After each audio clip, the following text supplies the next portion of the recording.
கரங்களை உயர்த்தி ஆண்டவருக்கு மகிமை செலுத்துவோம். ஹல்லேலூயா. யோவான் சுவிசேஷம் 5வது அதிகாரத்தை எடுத்துக்கொள்ளுங்கள். யோவான் சுவிசேஷம் 5வது அதிகாரம் அதனுடைய 35வது வசனத்தை ஒருத்தங்க வாசிக்கலாம்.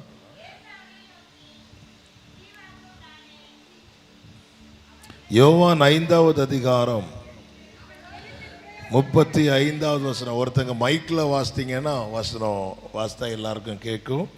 அவன் எரிந்து பிரகாசிக்கிற விளக்காயிருந்தான். நீங்களும் சில காலம் அவன் வெளிச்சத்திலே களிகூற மனதாயிருந்தீர்கள். கைகளை உயர்த்தி ஹல்லேலூயா.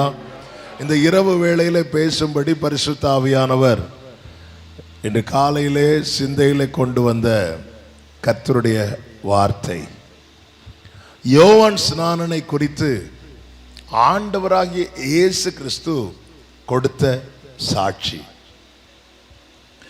நம்மை குறித்து நாம சாட்சி கொடுக்கலாம், நம்மை சூழ்ந்திருக்கிறவர்கள் சாட்சி கொடுக்கலாம். நம்மை நாம கொடுக்கிற சாட்சியில உண்மையும் இருக்கும், என்ன இருக்கும் சொல்லுங்க. இப்போ நான் 1 hour கர்த்தருடைய வார்த்தை கேட்க போகிறோம். உங்கள்கிட்ட நான் கேட்டுட்டே இருப்பேன், நீங்கள் சொல்லிகிட்டே இருக்கணும். நாம் கொடுக்குற சாட்சியில் என்ன இருக்கும்? உண்மையும் இருக்கும். 5 நிமிஷம் ஜோம் பண்ண 5 மணிக்கு ஒரு ஜோம் பண்ணுற மாதிரி ஒரு பில்டப் கொடுப்போம். நாம் கொடுக்குற சாட்சியில் உண்மையும் இருக்கும். நம்ம பற்றி கொடுக்குறாங்கல்ல அந்த சாட்சியிலே என்ன இருக்கும்? உண்மையும் இருக்கும். ஏன்னா அந்த சாட்சி என்னென்னா, நம்ம இப்போ என்னை பற்றி வெளியே உள்ளவங்க எதை வச்சு சொல்லுவாங்க? நான் ஸ்டேஜில் பெர்ஃபார்ம் பண்ணுறதை வச்சு தான் சொல்லுவாங்க. வெளியே உள்ளவங்களுக்கு அவ்வளோதான் தெரியும். ஸ்க்ரீனில் எவ்வளோ தெரியுதோ அந்த ஜான்சாவை மட்டும்தான் தெரியும். ஆமே. என்னை பற்றி யார் சாட்சி கொடுத்தா உண்மையாக இருக்கும் அப்படின்னா, என் மனைவி கொடுத்தா உண்மையாக, அதுலேயும் 80% அல்லது ஒரு 70% தான் உண்மை இருக்கும், 30% போயிருக்கும். ஆனால் ஆண்டவர் கொடுக்குற சாட்சி, அவருடைய நாமமே சத்தியம். பரலோகத்தில் சாட்சியிடுகிறவர் 3: பிதா, வார்த்தை, பரிசுத்த ஆவி என்பவர்களை என்று 1 யோவான் 5:7 சொல்லப்பட்டிருக்கிறது. பரலோகத்தில் சாட்சியிடுகிறவர், பரலோகத்தில் சாட்சியிடுகிறவர்களில் ஒருவராகிய வார்த்தையானவர் இந்த பூமியிலே மாம்சமாக இறங்கி வந்த நம் ஆண்டவராகிய இயேசு கிறிஸ்து ஒரு மனிதனை குறித்து சாட்சி கொடுக்கிறார். இந்த ராத்திரி வேளையில் என்னை கேட்டுக்கொண்டிருக்கிற அன்பு சகோதர சகோதரிகள், அன்பு ஊழியக்காரர்கள், தேவனிடத்திலிருந்து நாம் கேட்கிற சாட்சி இதுவா இருக்கணும். யோவான் ஸ்நானனை குறித்து இயேசு கிறிஸ்து சொல்லுகிறார், அவன் எரிந்து பிரகாசிக்கிற விளக்காய் இருந்தான். நீங்களும் சில காலம் அவன் வெளிச்சத்திலே களிகூற மனதாயிருந்தீர்கள். அவன் எரிந்து பிரகாசிக்கிற விளக்காயிருந்தான். அதை சரியா சொல்லணும்னா, அவன் தன் வாழ்நாளில் ஒரு நாளையும் வேஸ்ட் பண்ணல. ஒரு மெழுகுவர்த்தியை நீங்க பார்த்தீங்கன்னா அது எப்பொழுது கரைய ஆரம்பிக்கும் தெரியுமா? எப்பொழுது எரிய ஆரம்பிக்குதோ அப்பொழுது அது உருக ஆரம்பிக்கும். அது வரைக்கும் அந்த பாக்ஸில் இருக்கும்.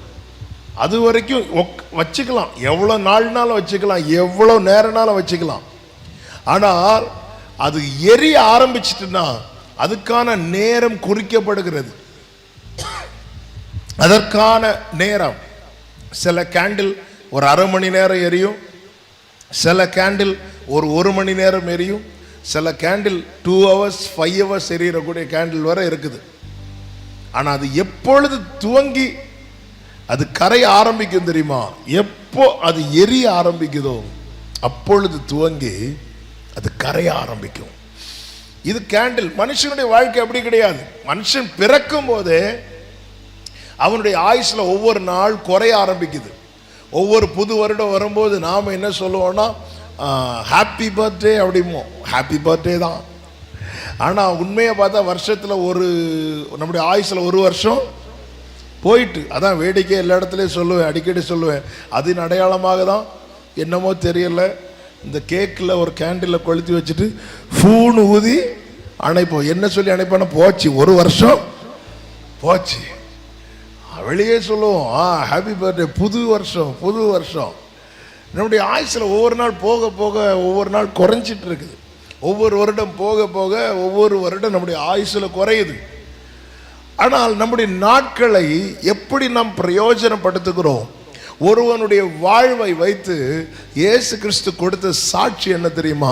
அவன் எரிந்து பிரகாசிக்கிற, பிறக்கிற ஒவ்வொரு மனிதனுக்கும் இறப்பு என்று உண்டு.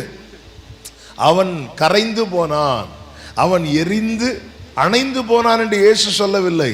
அவன் எரிந்து பிரகாசிக்கிற விளக்காயிரும். நாம் எத்தனை வருஷம் இந்த பூமியில் வாழ்ந்தோம் என்பதல்ல சாட்சி, எப்படி வாழ்ந்தோம் என்பதுதான் சாட்சி. சூழ்ந்திருந்த ஜனங்களை பார்த்து இயேசு கிறிஸ்து சொல்லுகிறார், யோவான் ஸ்நானனை குறித்து, அவன் எரிந்து பிரகாசிக்கிற விளக்காயிருந்தான், நீங்களும் சில காலம் அவன் வெளிச்சத்திலே கழிகூற மனதாயிருந்தீர்கள். அந்த யோவான் ஸ்நானனிடத்தில் தான் அநேகர் வந்தார்கள். அவர்களில் அநேகர் அவனை பார்த்து கேட்ட கேள்வி என்ன தெரியுமா? நீர்தான் கிறிஸ்துவா அப்படின்னு கேட்கிறாங்க. வார்த்தையில கிறிஸ்துவ யாருனாலும் வெளிப்படுத்தலாம். இப்போ என் கையில் மைக் இருக்கு, நான் அதுக்காகவே வந்தவன், அதுக்காகவே அர்ப்பணித்தவன். என் வாழ்நாள் முழுவதும் கிறிஸ்துவை உயர்த்துவதற்காக, கிறிஸ்துவை பிரசங்கிப்பதற்காக கிருபையினாலே தேவன் அர்ப்பணிக்க வைத்திருக்கிறார். என்னை போலதான் எல்லா ஊழியர்களும் வார்த்தையில கிறிஸ்துவை பிரசங்கிக்கலாம், மணிக்கூர் கணக்கில் பிரசங்கிக்கலாம், ராத்திரி ஃபுல்லா இருந்து பிரசங்கிக்கலாம். ஆனால் வாழ்க்கையில எப்பொழுது நாம் கிறிஸ்துவை காண்பிக்க ஆரம்பிக்கிறோமோ உண்மையான எழுப்புதலே அப்பதான் வரும். 4 ஆமேன் வருது. வார்த்தையில நாம் வெளிப்படுத்துகிற கிறிஸ்துவை வாழ்க்கையில காண்பிக்காமல் ஒருவன் வாழ்க்கையில காண்பித்தான் வந்து கேட்கிறாங்க, நீர் தான் கிறிஸ்துவா? அதன் அடையாளம் என்ன? யோவான் என்ன அற்புதம் செய்தான்? ஏதாவது ஒரு அற்புதம் செஞ்சாரா? மோசேய மாதிரி சமுத்திரத்தை பிளந்தாரா? இல்ல. எலியாவை மாதிரி அக்கினி இறக்குனாரா? ஒண்ணுமே கிடையாது, ஒண்ணுமே கிடையாது. அவர் ஒட்டக தோல்ல ஒரு ட்ரெஸ் போட்டிருக்கிறாரு. அவர் இந்த வெட்டுக்கிளி காட்டுத்தேன் சாப்பிட்றாரு. அவர் இருந்தது சிட்டியில கூட கிடையாது, அவர் இருந்தது வனாந்திரம். என்ன அப்படி சாதித்தார், என்ன செஞ்சார் அப்படின்னு பார்த்தா ஒண்ணுமே இல்லை. கிறிஸ்துவை வார்த்தையில் மாத்திரம் அல்லாமல் வாழ்க்கையில காண்பிக்க ஆரம்பித்தான். ஜனங்கள் எல்லாம் பாவங்களை அறிக்கையிட்டு மனம் திரும்பினார்கள் என்று வேதம் சொல்லுகிறது. இந்த ராத்திரி வேளையில எல்லாரும் தூங்கிட்டு இருக்கும் போது ஒரு சிறு கூட்டம் இங்கே கண் விழித்திருந்து கர்த்தருடைய வார்த்தையை கேட்கும்படி உட்கார்ந்து இருக்கிறீங்க. இந்த வார்த்தை எல்லாருக்குள்ளும் போனா ரொம்ப சந்தோஷம். ஆனாலும் எல்லாருக்குள்ளும் போக என்பது அது ஒரு பெரிய சவாலான காரியம். இருப்பினும் கர்த்தர் ஒரு முகாந்திரம் இல்லாமல் என்னை இங்கு கொண்டு வரவில்லை என்பதில் நான் உறுதியாய் நம்புகிறவன். சில யோவான் ஸ்நானனை கர்த்தர் இங்கிருந்து எழுப்ப சித்தம் கொண்டிருக்கிறார். என்னை குறித்து 100 பேர் பேசட்டும், 1000 பேர் பேசட்டும், நல்லதாகவே பேசட்டும், அது அல்ல எனக்கு மேன்மை. பரலோகத்தில் சாட்சியிடுகிறவர் என்னை குறித்து ஒரு வார்த்தை சொல்லணும், அவன் எரிந்து பிரகாசிக்கிற. ஆமென் சொல்லுங்க பார்க்கலாம். வார்த்தையில் வெளிப்படுத்துகிற கிறிஸ்துவை வாழ்க்கையில காண்பிக்க சபை துவங்கிவிட்டால் தேசம் நிச்சயமாய் சந்திக்கப்படும் என்பதில் எந்த சந்தேகமும் இல்லை. மைக்கில் எவ்வளவு நாளும் கத்தலாம், வார்த்தையில் வெளிப்படுத்துகிற நாம் கிறிஸ்துவை வாழ்க்கையில அவர் தாங்க ஒளி. இவன் எரிந்து பிரகாசித்தானா, இவன் கிறிஸ்துவை காண்பித்தான். இவன் வாழ்க்கை ஃபுல்லா கிறிஸ்துவை வெளிப்படுத்துறது, கிறிஸ்துவை காண்பிக்கிறது. என்ன ஒரு ஃப்ரூட்ஃபுல் லைஃப், என்ன ஒரு கனி நிறைந்த வாழ்க்கை, என்ன ஒரு பிரயோஜனமான வாழ்க்கை. இவனுடைய வாழ்க்கை ஜனத்துக்கும் பிரயோஜனமா இருந்தது, தேவ ராஜ்யத்துக்கும் பிரயோஜனமா இருந்தது, கிறிஸ்துவுக்கும் பிரயோஜனமா இருந்தது. இயேசுவே வந்துட்டார் அங்க இவன் கையால ஞானஸ்நானம் எடுக்க. அரியலூர் வெஸ்லி ஐயா ஒரு பாட்டு பாடியிருக்கிறாங்க. ஆமென். நீங்க பிரியப்பட ஏதாவது நான் செய்யணும், இவன் சாதித்தான் என்று ஊர் சொல்ல என் கண்களை மூடணும் அப்படின்னு ஒரு தாக்கத்தை உண்டாக்கி விட்டு போனவன் தான் இந்த யோவான். கூட்டத்தில் ஒருவனாய் நான் இருந்தேன், வாழ்ந்தேன், போனேன் என்றால் நம்முடைய இழப்பினால ஒரு சிறு துக்கமே உண்டாகுமே தவிர தாக்கம் உண்டாகாது. ஒரு இடத்துல இருந்து நம்ம விலகி போனா நம்ம இல்லாததை அவங்க உணரணும், நம்முடைய வேல்யூ அவங்க அறியணும்.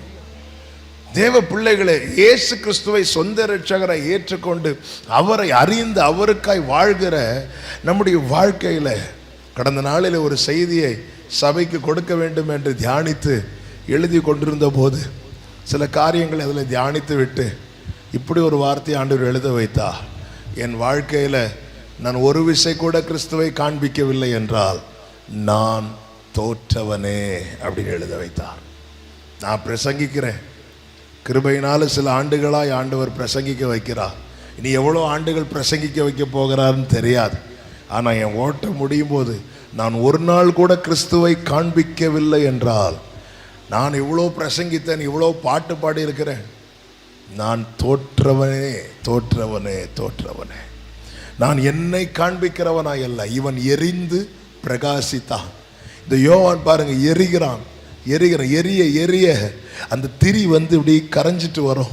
இவன் தன்னை வெளிப்படுத்தவில்லை, இவன் எரிந்தான், இவனுடைய சுயம் எரிந்தது, கிறிஸ்து வெளிப்பட்டார். நான் என்கிற தீபம் எரிந்து இல்லாமல் போன போது ஒளியாகிய கிறிஸ்து இந்த யோவானிலே வெளிப்பட்டார். ஜனங்கள் எல்லாம் வராங்க, அரண்மனையிலிருந்து வராங்க, பெரிய பெரிய அதிகாரிகள் வராங்க, எல்லாரும் இவனிடத்துல வந்து மனம் திரும்பி பாவ மன்னிப்பு கண்டு ஞான ஸ்நானம் பெறும்படிக்கு இயேசு கிறிஸ்து சொல்லுகிறார், அவனிடத்தில் நீங்கள் அந்த ஒளியினிடத்திலே சில காலம் நீங்களும் அவன் வெளிச்சத்திலே களி கூற மனதாயிருந்தீர்கள். இந்த யோவான் ஸ்நானன் இப்படி எரிந்து பிரகாசிக்கிற விளக்காய் மாறும்படி அவனில் வெளிப்பட்ட சில காரியங்களை இந்த ராத்திரி வேளையில் உங்கள் மத்தியில் சொல்லி, இந்த நல்ல கிரியைகள், இந்த நல்ல சுபாவங்கள் நம்மில் வெளிப்படுவதாக என்று இயேசுவின் நாமத்தில் வாழ்த்தி ஜெபித்து முடிக்க விரும்புகிறேன். கர்த்தர் நம்மோடு கூட பேசுவாராக. லூக்கா சுவிசேஷம் 1வது அதிகாரம் 80வது வசனம், 3வது அதிகாரம் 2வது வசனத்தை வாசிக்கலாம்.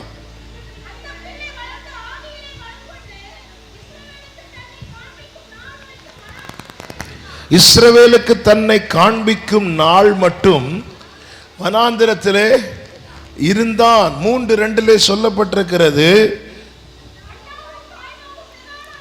இருந்திருந்த காலத்தில் வனாந்திரத்திலே சகரியாவின் குமாரனாகிய யோவானுக்கு தேவனுடைய வார்த்தை, நல்ல கவனமா கேளுங்க, யோவானுடைய பிறப்பே அதிசயம். ஆமே, யோவானுடைய பிறப்பே அதிசயம்.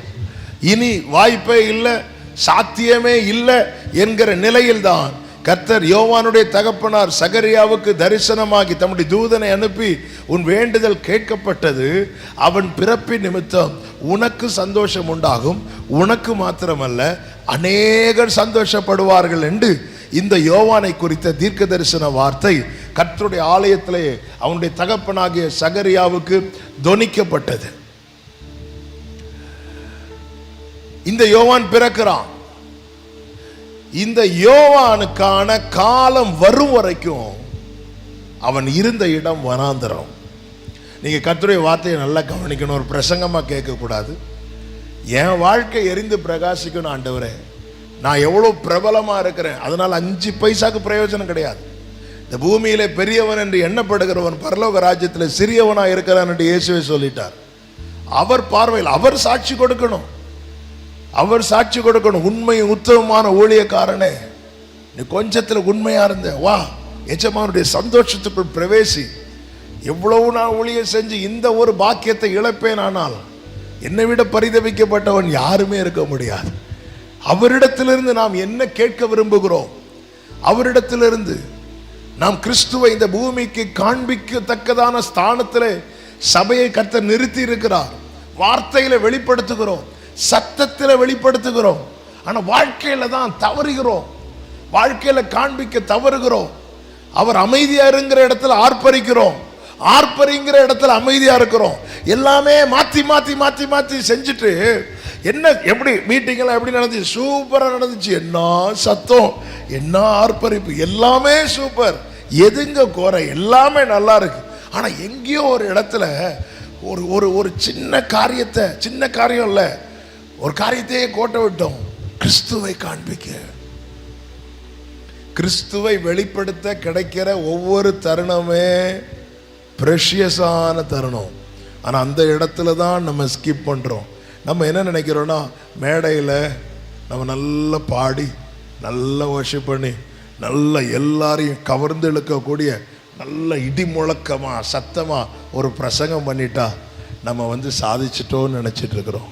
இல்லை இல்லை, அதை தாண்டி ஒரு லைஃப் இருக்கிறது. அவன் எரிந்து பிரகாசிக்கிற விளக்கு. இந்த யோவானை குறித்து சொல்லப்பட்டிருக்கிறது, ஆவியில பலன் கொண்டு வனாந்திரத்தில் இருந்தான். என்ன வார்த்தை பாருங்க. கொஞ்சம் டீட்டெயிலா பேச விரும்புகிறேன். ராத்திரி நேரம் இன்னொரு போராட்டம் உண்டு, அது எனக்கு நல்லாவே தெரியும். நான் அமைதியாக இருந்தால் அந்த போராட்டம் எனக்கும் வரும்.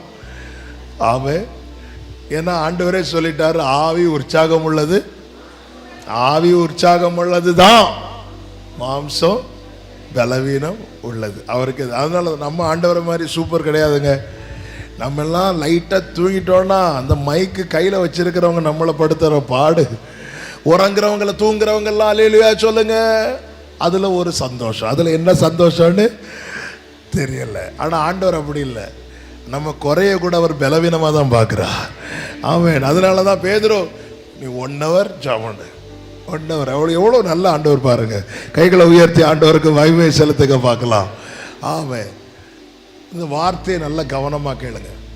அப்போ காத்திருக்கிற காலம், இந்த யோவான் என்ன செய்கிறான் தெரியுமா? வேளை வரும் வரை காத்திருக்கிறான். தீர்க்க தரிசனம், இவனை குறித்த தீர்க்க தரிசனம் இவன் பிறப்பதற்கு முன்னமே உரைக்கப்பட்டு விட்டது. ஆனாலும் இவனுடைய காத்திருக்கிற காலம் எப்படிப்பட்ட காலம் என்றால் வனாந்திரம். யாருக்கெல்லாம் வனாந்திரம் வேணும்னு கேட்டா நான் கை கீழே போட்டுருவேன், நீங்களும் கை தூக்க மாட்டீங்க. சிலர் புரியாதவங்க கையை தூக்குவாங்க. இந்த காத்திருக்கும் காலம் வனாந்திரம். ஆனால் இந்த வனாந்திரத்தை இவர் எப்படி ஃபேஸ் பண்ணார்னா, ஆவியில் பலன் கொண்டு. ஆமென். அப்ப இந்த காத்திருக்கிற காலத்துல தான் ஒரு தேவ பிள்ளைக்கு என்ன தேவை தெரியுமா? ஆவியின் பலன். ஆமென் சொல்லுங்க பார்க்கலாம். ஆவியின் பலன் தேவை, ஆவியின் பலன் தேவை.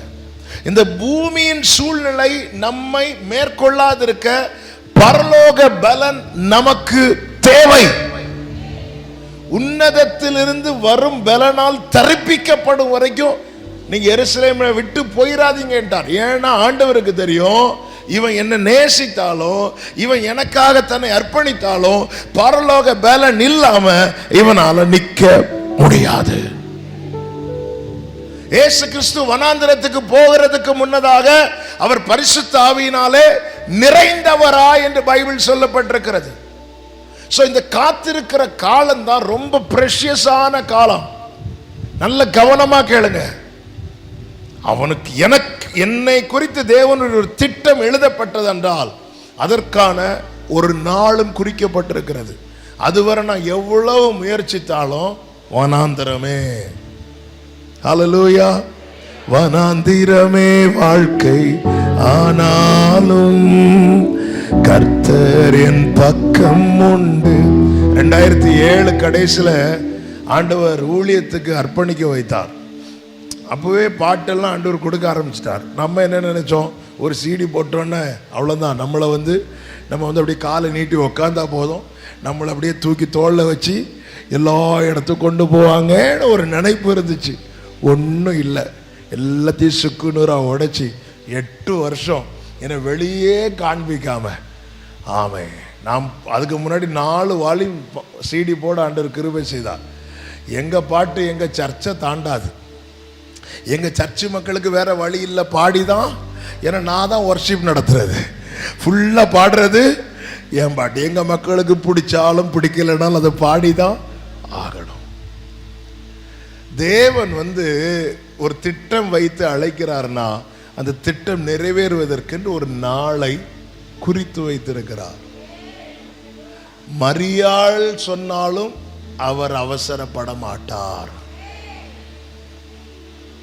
மரியாளாலும் அவர் என்ன செய்ய முடியாது, அவசரப்படுத்த முடியாது. அப்படியே ரொம்ப ஃபோர்ஸ் பண்ணா அழகா முறிச்சிருவார். எனக்கு உனக்கும் என்ன அப்படின்னு.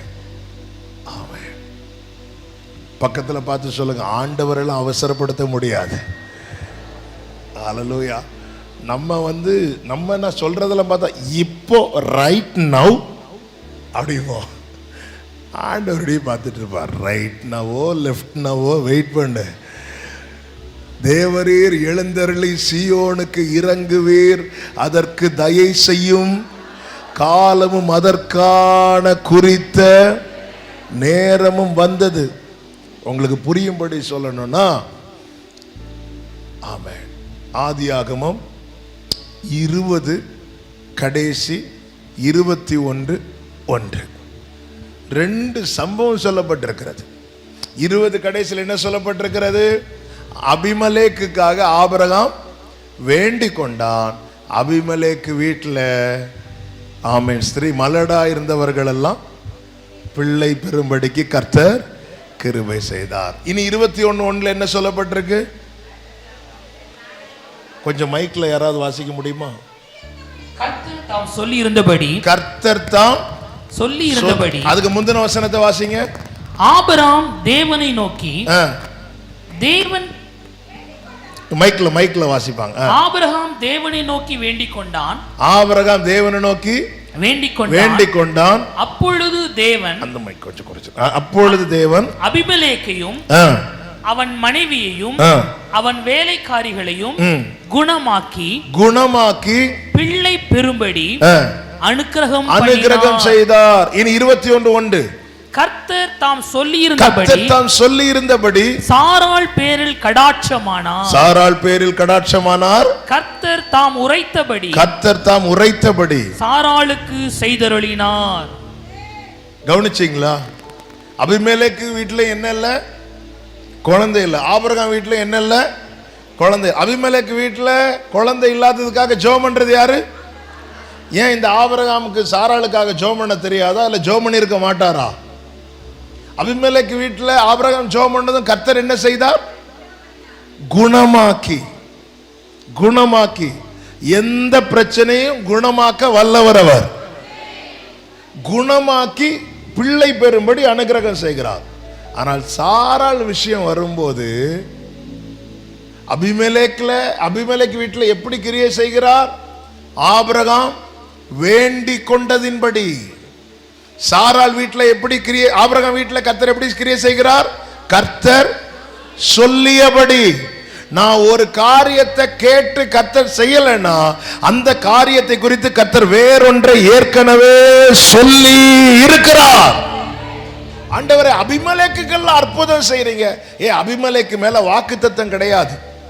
இன்னைக்கு கேட்டா இன்னைக்கு அவர் செய்வார். ஆனா ஆபிரகாமே, உன் மேல நான் வாக்குத்தத்தம் வச்சிருக்கிறேன், உன் மேல நான் வார்த்தை வைத்தது உண்டானால் அது நிறைவேறும் நாளையும் நான் குறித்து வைத்திருக்கிறேன். இப்ப சொல்லுங்க, நீங்க அபிமெலேக்கின் சந்ததியா ஆபிரகாமின் சந்ததியா? சத்தமா சொல்லுங்க. வார்த்தை தந்ததுக்கு அப்புறம் வனாந்திரமா? இல்லைன்னா கஷ்டம். வார்த்தை தந்ததுக்கு அப்புறம் தான் வனாந்திரம். வார்த்தை பாருங்க, அந்த பிள்ளை பிறக்கிறதுக்கு முன்னாடி வார்த்தை என்ன? அவன் நிமித்தம் அநேகர் சந்தோஷப்படுவாங்க. அந்த பிள்ளை வளர்ந்து ஆவியிலே பலம் கொண்டு வனாந்திரம். ஆண்டவரே, என்னால நிறைய பேர் சந்தோஷப்படுவாங்கன்னு சொன்னீங்களே, அது கேட்க நல்லா இருந்துச்சு. ஆனா நான் சந்தோஷப்படுவானே எனக்கு தெரியல. ஏன்னா எங்க இருக்கிறான்? வனாந்திரத்துல.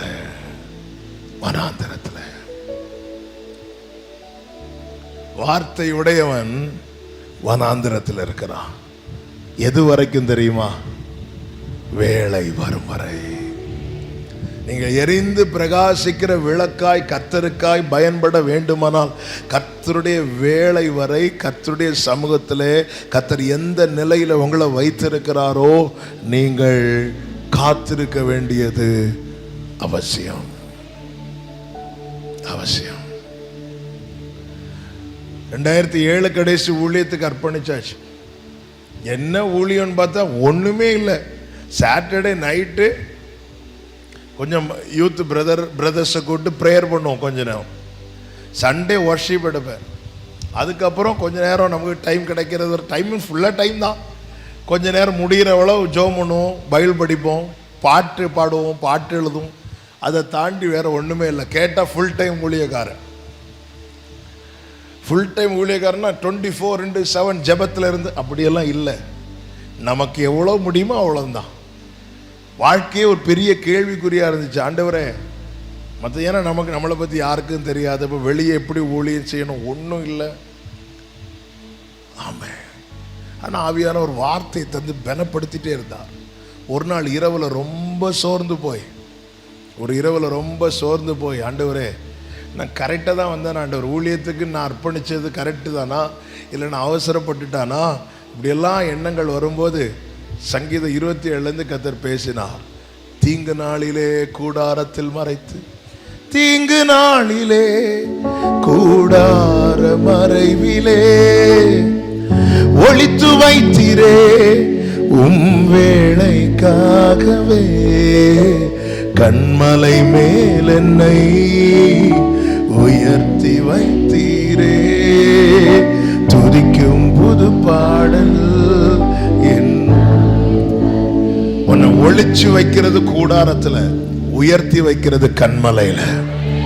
ஹல்லேலூயா. வேளைக்குள்ள நோவாவை விட்டு கதவு அடைத்தது கர்த்தர். அப்பொழுது பேழை இருந்தது தரையில. இந்த பேழையை விட்டு கர்த்தர் வெளியே கொண்டு வரும்போது பேழை இருந்தது அரராத் மலையில. இந்த நாட்களிலே கர்த்தர் உன்னை காத்திருக்க வைக்கும் காலம் நீ ஒரு கூடாரத்தின் அனுபவத்தில் இருப்பது போல இருக்கும். ஆனா கர்த்தர் உன்னை உயர்த்தி வைக்கும் போது கண்மலை மேல அந்த இரவுல இந்த வார்த்தையை தந்து கர்த்தர் பலப்படுத்தினார். ஆமென். உன் விருப்பம் நிறைவேறுவதற்கு நான் உன்னை காத்திருக்க வைக்க வேண்டிய அவசியம் கிடையாது. என் சித்தம் உன் வாழ்க்கையில நிறைவேற நீ காத்திருந்துதான் ஆகணும். இந்த ராத்திரி வேளையில சிலரோடு ஏன் என் வாழ்க்கையில இன்னொரு வாசல் திறக்கல, ஏன் என்னால் ஜொலிக்க முடியல, ஏன் என்னால் பயன்பட முடியல என்ற கேள்வியோடு யாராவது இதை கேட்டுக்கொண்டிருப்பீங்கன்னா இந்த வார்த்தை உங்களுக்காக இயேசுவின் நாமத்தில் சொல்றேன். உங்க விருப்பத்தை நிறைவேற்ற கர்த்தர் உங்களை காத்திருக்க வைக்க வேண்டிய அவசியம் இல்லை.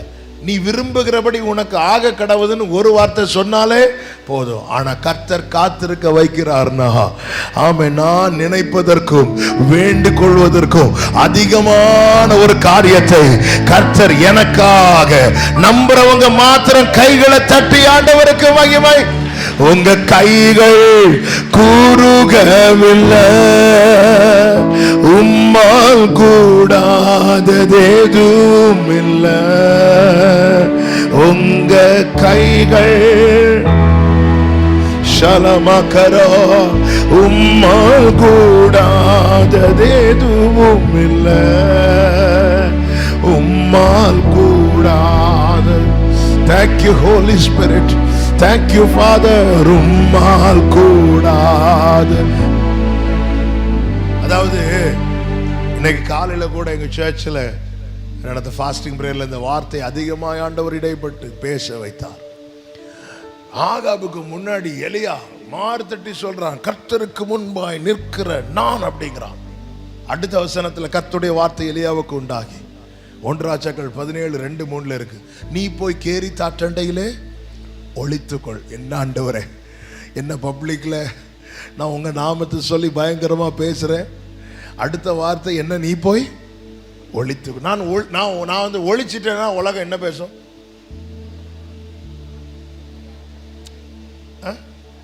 பயந்துட்டான்.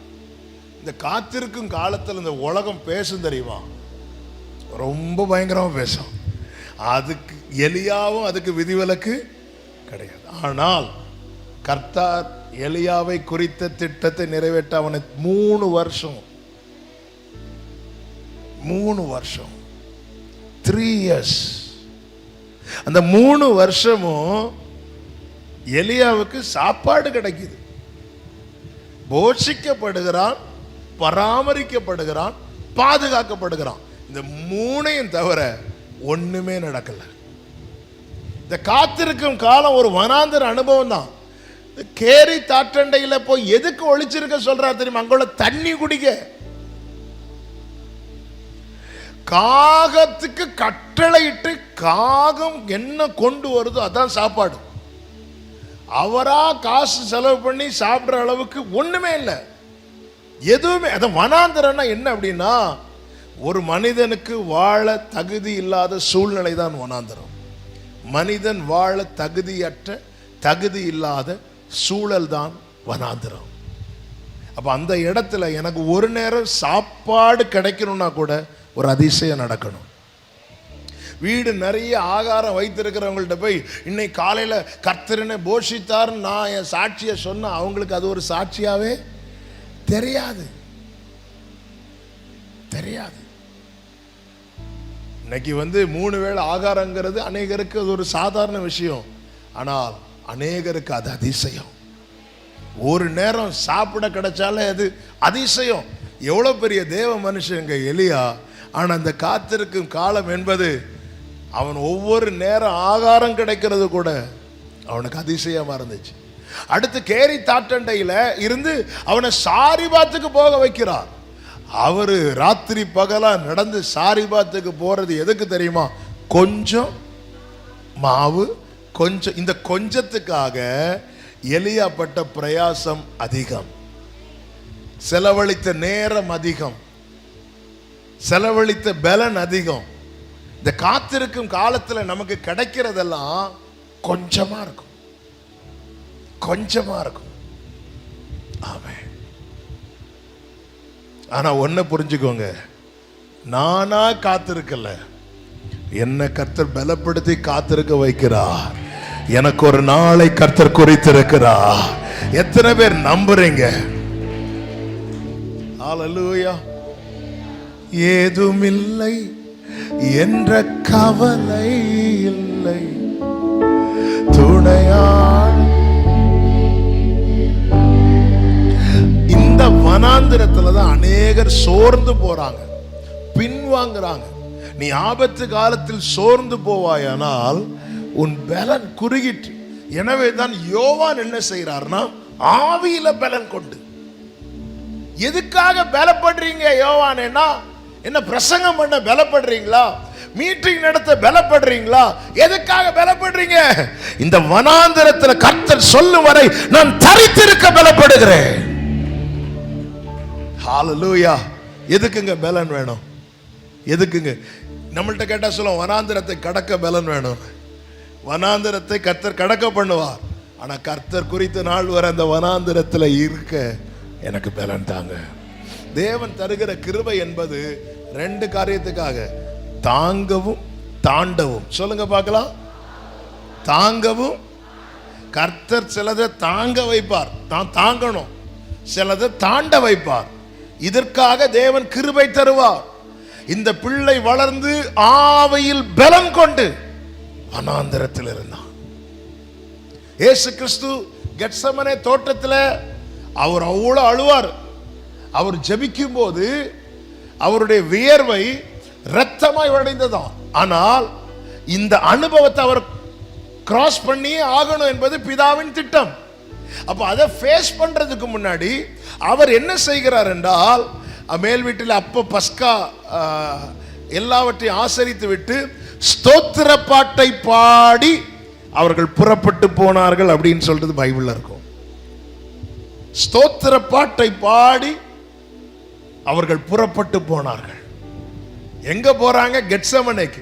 கெத்செமன்ல என்ன நடக்க போகுதுன்னு யாருக்கு தெரியாது, சீஷர்களுக்கு தெரியாது. ஆனா யாருக்கு தெரியும்? இயேசுவுக்கு நல்லா தெரியும். அப்போ அதை ஃபேஸ் பண்றதுக்கு முன்னாடி இங்க இருந்து ஸ்தோத்திர பாட்டை பாடுகிறார். ஏன் ஸ்தோத்திர பாட்டு? ஸ்தோத்திர பலியிடுகிறவன் கர்த்தரை மகிமைப்படுத்துகிறான். ஸ்தோத்திரத்தினால என்ன பெருகும்? கிருபை பெருகும். அந்த கிருபை என்ன செய்யணும்? நம்மளை தாங்க வைக்கும், தாண்ட வைக்கும். அப்ப கெத்செமனே ஃபேஸ் பண்றதுக்கு முன்னாடி ஸ்ட்ரெங்த் தேவை, பலன் தேவை. ஒரு தேவ பிள்ளையின் பலன் எதுல இருக்கு தெரியுமா? அவரை துதித்து பாடுறதுல இருக்கிறது. ஹல்லேலூயா. நமக்கு கெத்செமனேன்னு கேட்டாலே பாட்டெல்லாம் போச்சு. இப்போ பாடுறது, அவர் ஸ்தோத்திர பாட்டை பாடி ஸ்தோத்திரம் பண்ணி பாடிட்டே போறார், பாடிட்டே போறார். நம்ம பாடுவோம், எப்படி பாடுவோம்னா, எனக்கு வந்த வாழ்க்கையை பார்த்தியா, நான் இவ்வளவு நாள் ஊழியம் செஞ்சு எனக்கு இல்லை. ஸ்தோத்திரம், ஸ்தோத்திரம், ஸ்தோத்திரம். அந்த கெத்செமனேல நடந்தது என்ன தெரியுமா? அவர் 3 விசை ஜெபித்து முடித்த போது பரலோகத்திலிருந்து ஒரு தூதன் வந்து அவரை பலப்படுத்தினார். என் வாழ்க்கையில தேவ திட்டம் நிறைவேற ஒரு இடத்துல வனாந்திர அல்லது கெத்செமனே இப்படிப்பட்ட சூழ்நிலையை கர்த்தர் வைத்திருப்பார். அதை நான் கடக்க அல்லது அதை நான் தாங்க, அதை நான் தாண்ட எனக்கு ஆவியின் பலன் தேவை. அபிஷேகித்திருப்பது சபையில கொஞ்ச நேரம் அந்நிய பாஷை பேசுவதற்காக மட்டுமல்ல. ஆமென். பிள்ளை வளர்ந்து ஆவியிலே பலன் கொண்டு, ஹல்லேலூயா, எந்த பாதையையும் தாண்டிடுவே, எந்த சூழ்நிலையும் மேற்கொள்ளுவே, உங்க கரம் இருக்க. நல்லா புரிஞ்சுக்கோங்க. தேவனால் தெரிந்தெடுக்கப்பட்டவன், தெரிந்தெடுக்கப்பட்டவள் வாழ்க்கையில காத்திருக்கும் காலம் உண்டு. அதை தான் வனாந்திரம். இந்த வனாந்திரம் என்பது மடிவதற்கான சூழ்நிலை அல்ல. தேவ பிள்ளைகள் காத்திருந்து பலன் அடைவதற்கான சூழ்நிலை. ஆமென், ஆமென். என் வாழ்க்கையில என் கூட இருக்கிறவங்க எல்லாம் வளர்ந்துட்டாங்க, என் கூட இருக்கிறவங்க எல்லாம் பெருகிட்டாங்க. அடிக்கடி சொல்லுகிற ஒரு வார்த்தை, ஆமென். யாத்திராகமம் 10வது அதிகாரத்தில் ஒவ்வொரு எகிப்தில் ஒவ்வொரு வாதைகள் அனுப்பப்பட்டு கொண்டிருக்கிறது. கர்த்தருக்கு மாத்திர மகிமை உண்டாவதாக. 9வது அதிகாரம், அதில் இப்பொழுது கல்மழை அனுப்பப்படுகிறது. அந்த கல்மழையினால் என்ன சேதம் உண்டாகிறது? எகிப்தில் வெளியிருந்த எல்லாவற்றையும் இந்த கல்மழை அழித்து போட்டு விட்டது என்று சொல்லப்பட்டிருக்கிறது. அதனுடைய 31, 32 வசனங்களை வாசியுங்கள். யாத்ரா 9, 31, 32 வசனங்கள். அப்பொழுது வார்கோதுமை கதிர்பயிரும் சணல் தாழ்பயிருமாய் இருந்தது. சணலும் வார்கோதுமையும் அழிக்கப்பட்டு போயிற்று, அழிக்கப்பட்டு போயிற்று. அடுத்த வார்த்தை, கோதுமையும் கம்பும் கதிர்விடாதிருந்தால், கோதுமையும் கம்பும் கதிர்விடாதிருந்ததால் அவைகள் அழிக்கப்படவில்லை. கவனிச்சீங்களா இந்த வார்த்தையை? மற்றவைகள் எல்லாம் அழிக்கப்பட காரணம் என்னன்னா, அதெல்லாம் கதிர்விட்டது. இந்த கோதுமையும் கம்பும் ஏன் அழிக்கப்படாம காக்கப்படுதுன்னு அது என்ன செய்யல? அப்போ இன்னும் கதிர்விடாம வைத்ததற்காக கர்த்தருக்கு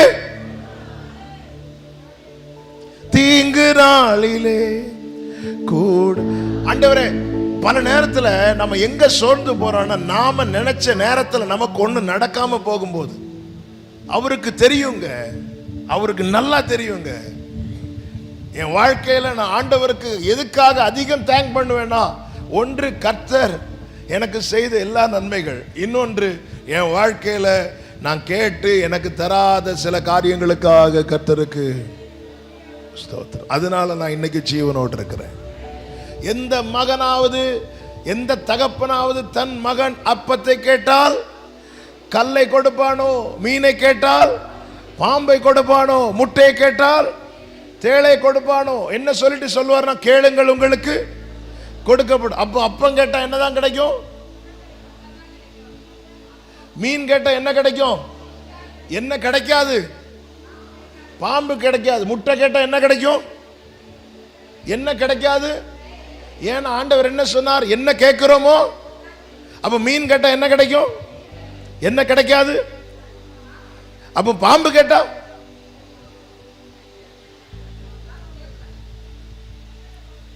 பாம்பு கேட்டா கேளுங்கள் உங்களுக்கு.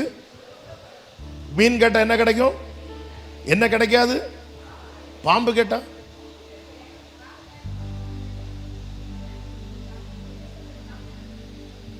பாம்பு கேட்ட பாம்பு கொடுப்போம். யாருக்கு தெரியுமா? வேறொரு பிள்ளைக்கு. நம்ம பிள்ளைக்கு ஒரு பாக்கெட் பிரெட் வாங்கினா கூட எக்ஸ்பைரி டேட் பார்த்து தானாங்க வாங்குறோம். பிள்ளைக்கு சளி இருக்குன்னு சொல்லிட்டு ஐஸ்கிரீம் கட்டை வாங்கி கொடுப்போமா? பொருளாதாரர்களாகி நீங்களே உங்க பிள்ளைகளுக்கு நம்ம மீன் நினைச்சு அவர்கிட்ட கேட்ட நிறைய காரியம் எதா இருக்கு தெரியுமா? பாம்பா இருக்கு. மீன் வழியில போகும்போது ஒரு போலீஸ்காரர் கண்ணோட நிக்கிறார். அந்த பிள்ளை அப்பாட்ட கேக்குது, அப்பா எனக்கு ஒரு கன் வாங்கி கொடுப்பா. இப்படிதான் ஒரு பஸ் ஸ்டாண்ட்ல ஒரு தகப்பனும் மகனும் நிக்கிறாங்க. அந்த வழியா ஐஸ் வியாபாரி வரார். வந்து இந்த பிள்ளைகளெல்லாம் பார்த்தா ஐஸ் வண்டியெல்லாம் நிற்கும். நின்றுட்டு அப்படியே அவர் கையில் இருக்கிறது அப்படி கிடிக்கிட்டு டப்பாவை ஓப்பன் பண்ணி ஒவ்வொரு ஐஸாக எடுத்து உள்ள வைக்கிறார். நம்ம பிள்ளைங்களை சொல்ல வேணும். எதுக்கு பிள்ளைங்க இப்படி சொல்லும் போதே சிலர் விழுங்கிறத நான் பார்க்குறேன். கர்த்தர் உங்களை ஆசீர்வதிப்பாராக. அந்த பையன் அவங்க அப்பாட்ட, அப்பா அப்பா ஐஸ் வாங்கி கொடுப்பா அப்படின்னு கேட்குறான். சும்மா இருக்கு, ஐஸ்லாம் வேண்டாம். அப்பா ஐஸ் வாங்கி கொடுப்பா. ஐஸ் வேண்டாம். அப்பா ஐஸ் வாங்கி கொடுப்பா. சொன்ன கேட்க மாட்டேன், ஐஸ் வேண்டாம். சொன்னது அவன் அப்படி அமைதியாக இருக்கிறான். அந்த வழியாக இன்னொரு பையன் அப்படி நடந்து வரான். வரும்போது இந்த ஐஸ் வியாபாரி மீண்டும் அந்த ஐஸெல்லாம் எடுத்து உள்ளே வச்சோடனே அவனுக்கு ஐஸ் சாப்பிடணும்னு ஆசை வந்துட்டு அவன் நேராக இவர்கிட்ட வந்துட்டு, சார் சார் சார் எனக்கு ஒரு 5 ரூபாய் கொடுப்பீங்களா சார்? எதுக்கு? எனக்கு ஒரு ஐஸ் வேணும் சார். உடனே ஐஸ் வியாபாரி இவர் பார்த்து அந்த பையனுக்கு ஒரு ஐஸ் கொடுத்துருங்க அப்படி சொல்ற 5 ரூபாய் எடுத்து அவர் கையில் கொடுத்தாச்சு. இதை யார் பார்த்துட்டு இருக்கிறா? பையன் பார்த்துட்டு இருக்கிறான். பையன் நினைச்சிட்டான், அப்பா மனசு மாறிட்டார். அவருடைய கோபம் ஒரு நிமிஷம், அவருடைய தயவோ நீடி. அப்பா எனக்கு ஐஸ்னார், விட்டாரே ஒரு அடி. ஓன்னு அழுதுட்டு இருக்கிறான். இதை இன்னொருத்தர் பார்த்துட்டு இருக்கிறார். அவர் கோபத்தில் வந்துட்டு, என்னைய மனுஷன் நீ, இவன் கொஞ்ச நேரமா ஐஸ் கேட்டுட்டு இருக்கிறான், அவனுக்கு நீங்க வாங்கி கொடுக்கல. இன்னொரு பையன் வந்து ஒரே ஒரு வாட்டி தான் கேட்டான், அவனுக்கு நீங்க கொடுக்குறீங்களே, உங்களுக்கு கொஞ்சமாவது மனசாட்சி இருக்கா? உங்களுக்கு காசு இல்லைன்னா சொல்லுங்க, நான் காசு கொடுக்குறேன்னு சொல்லும்போது இவர் சிரிச்சிட்டு சொன்னாரு, இங்க பாருங்க, எனக்கு அந்த ஐஸ் பெட்டி வாங்குற அளவுக்கு காசு இருக்கு. அந்த பையனை எனக்கு யாருன்னு அவன் கேட்டான். அவன் கேட்டது என்கிட்ட இருந்து நான் கொடுத்தேன். அதோட எனக்கு அவனுக்கு இடையே இருக்கிற உறவு முடிஞ்சுது. அவன் கேட்டான், நான் கொடுக்குறேன். இவ்வளோ தான் எனக்கு அவனுக்கு இடையே இருக்கிற உறவு. ஆனால் இவனுக்கு எனக்கு இடையே இருக்கிற உறவு அப்படி கிடையாது. இவனுக்கு எது ஒத்துக்கும் எது ஒத்துக்காதுன்னு எனக்கு தெரியும். ஏன்னா அந்த ஐஸ் அவன் குடிச்சு அவனுக்கு ஏதாவது ஆச்சுன்னா அதுக்கு நான் பொறுப்பு கிடையாது, அதுக்கு நான் பார்த்துக்கவும் மாட்டேன். இதோட முடிஞ்சுது. ஆனால் என் பிள்ளைக்கு நாளைக்கு ஏதாவது கஷ்டம் ஆச்சுன்னா நான் தான் பார்த்துப்பேன். பிரியமானவர்களே, ஆண்டவர் யார் யாரெல்லாமோ வராங்க, சொல்கிறாங்க எனக்கு இயேசு யாருன்னே தெரியாது, ஆனால் இயேசுவேன்னு கூப்பிட்டது எனக்கு அற்புதம் நடந்துச்சு. ஆண்டவரே, நான் ஜோம் பண்ணி அபிமலேக்கு வீட்டில் அற்புதம் நடக்குது, ஆனால் ஜோம் பண்ண என் வீட்டில் மட்டும் இன்னும் ஒன்று நடக்கலையே. தகுந்த காலம், குறித்த காலம். இந்த ராத்திரி வேளையில் நான் நிறைய பாயிண்ட் வச்சிருந்தேன். ஆனால் இந்த ஒரு பாயிண்ட்ல ஆண்டவர் ரொம்ப பிடிச்சி நிறுத்துறாருன்னா, சில உள்ளங்களோடு கர்த்தர் பேசி பலப்படுத்த விரும்புகிறார். இந்த வனாந்திரத்தில் தரித்திருக்க உன்னத பலன் உங்களை நிரப்புவதாக. இந்த வனாந்திரத்தை கடக்க வேண்டிய பலத்தால் கர்த்தர் உங்களை இடை கட்டுவாராக. ஆமென் சொல்லுங்க பார்க்கலாம். ஹல்லேலூயா. அந்த நாள் வருங்க. லூக்கா 3:2 ஒரு விசை கூட வாசியுங்கள். 3வது அதிகாரம் 2வது வசனத்தை ஒரு விசை கூட வாசியுங்கள்.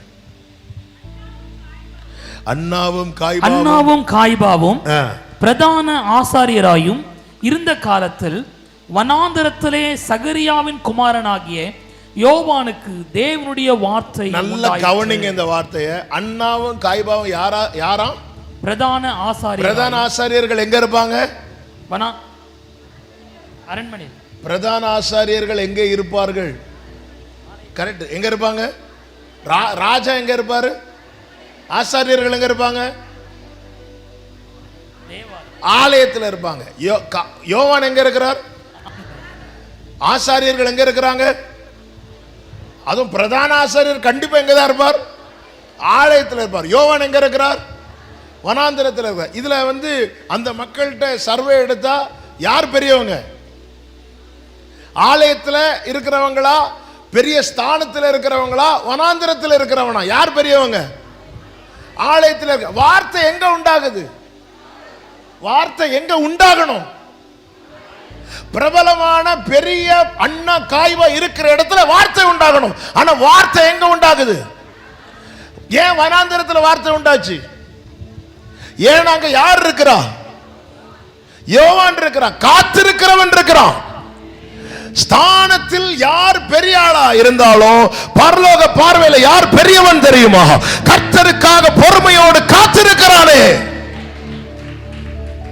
ஜனங்கள்லாம் எங்க போவாங்க? ஆலயத்துக்கு போவாங்க. யார்கிட்ட ஜெபம் பண்ண போவாங்க? பிரதான ஆசாரியன் அப்படி உள்ள இருந்து வந்து இப்படி கையை காட்டினார்னா அது போதும், ஒரு வருஷத்துக்கு எனக்கு இந்த வனாந்திரத்துல ஒருத்த தனியா இருக்கிறான். ஏன்னா கர்த்தர் வெயிட் பண்ண வச்சிருக்கிறா. ஆனா கர்த்தருடைய செய்கையை பாருங்கள், கர்த்தருடைய செய்கையை பாருங்கள்.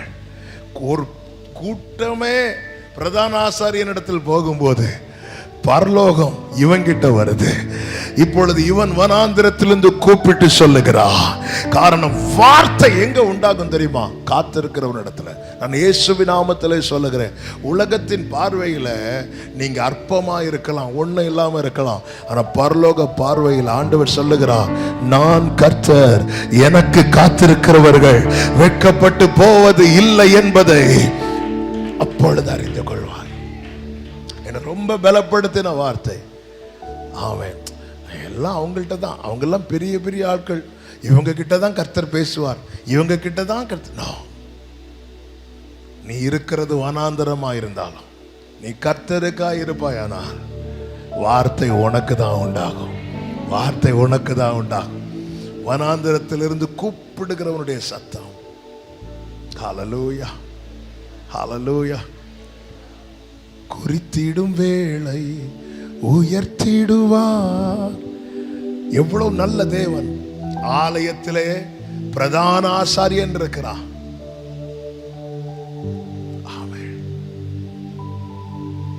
வனாந்திரத்திலே யோவான் இருக்கிறான். அந்த யோவானை கூப்பிட்டு கேட்கலாமா, நீங்க தான் கிறிஸ்துவா?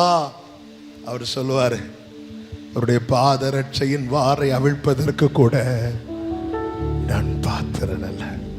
ஒருவன் ஆலயத்திலே நான் தான் பாத்திரவான் என்று எண்ணி இருக்கும் போது இன்னொருவன் வனாந்திரத்திலே நான் பாத்திரன் அல்ல என்று இருக்கிறார். கர்த்தருடைய வார்த்தை நான் பாத்திரன் என்று எண்ணுகிறவனிடத்தில் அல்ல, நான் பாத்திரவான் அல்ல என்று சொல்லுகிறவனிடத்திலே வெளிப்பட்டது. ஆமென். எதுக்கு காத்திருக்க வைக்கிறார் பாத்தீங்களா?